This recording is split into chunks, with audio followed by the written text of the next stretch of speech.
اب میں الفرقان اسکالرز اکیڈمی کے بانی اور محتمم اور کیو ٹی وی کے معروف مفتی اور اسکالر علامہ مفتی محمد اکمل مدنی دامت برکاتہم سے گزارش کروں گا کہ مختصر وقت میں اپنے افکار عالیہ سے ہمیں مستفید فرمائیں۔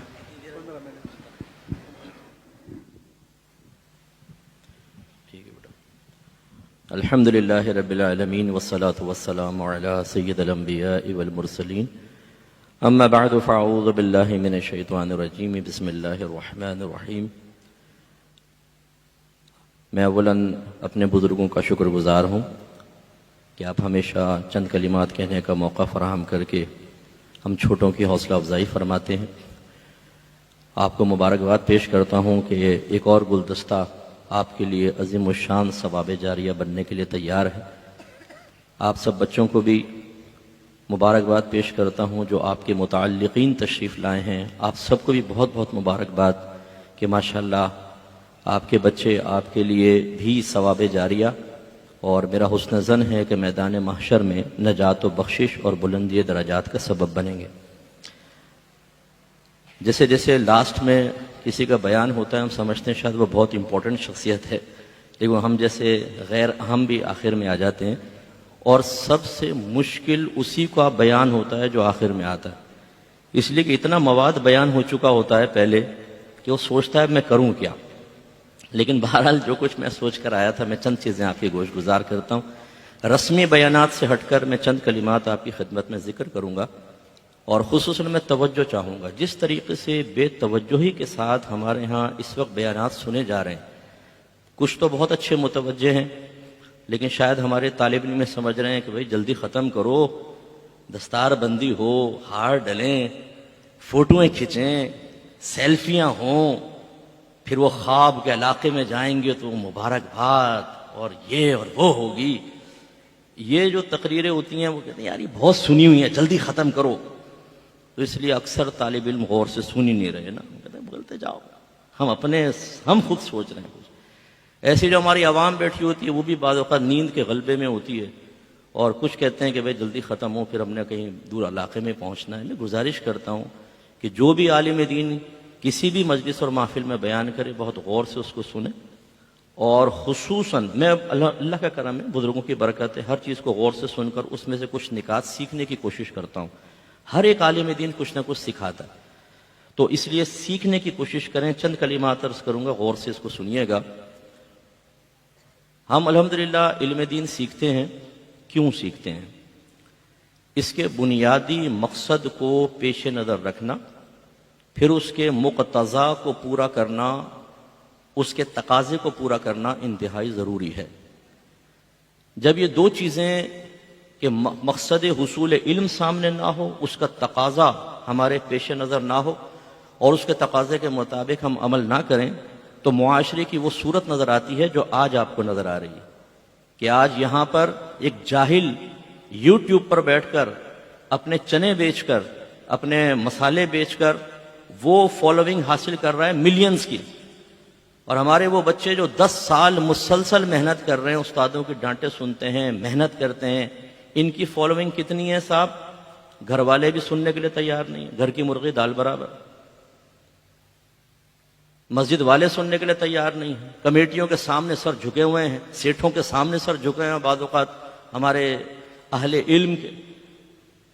تو یہ اگر ہم اس کے تقاضوں کو نہیں سمجھیں گے، اس کے تقاضے کے مطابق عمل نہیں کریں گے، تو یہ معاشرہ ہمیں ذلیل کر دے گا۔ جیسے آج معاشرے میں ایک بڑے نعت خان کی جو عزت ہے، وہ اگر اس کا بڑا نعت خان ہیرو آئے گا، آرٹسٹ نعت خان، لاکھوں کی ڈیمانڈ کرنے والا، تو ہلچل مچ جائے گی پوری محفل کے اندر۔ جو عالم غنودگی میں بھی ہوگا تو عالم صحف میں فوراً آ جائے گا، مطلب ہوش میں آ جائے گا، اور فلاں آ گیا، فلاں آ گیا، اور اسٹیج کے اوپر جو رونق آئے گی، اور پھر وہ پوری محفل کو زندہ کرے گا، اور اپنے اثرات چھوڑ کر آپ کے علم کے اثرات کو قلوب سے خالی کر کے ان کے ذہن کو لوگوں کو خالی کر کے چلا جائے گا، اور سامنے بیٹھی ہوئی عوام یہ کہے گی کہ عالم بنانے سے بہتر ہے کہ میں اپنے بچے کو ایک اچھا نعت خوان بنا دوں، ارننگ بھی ہے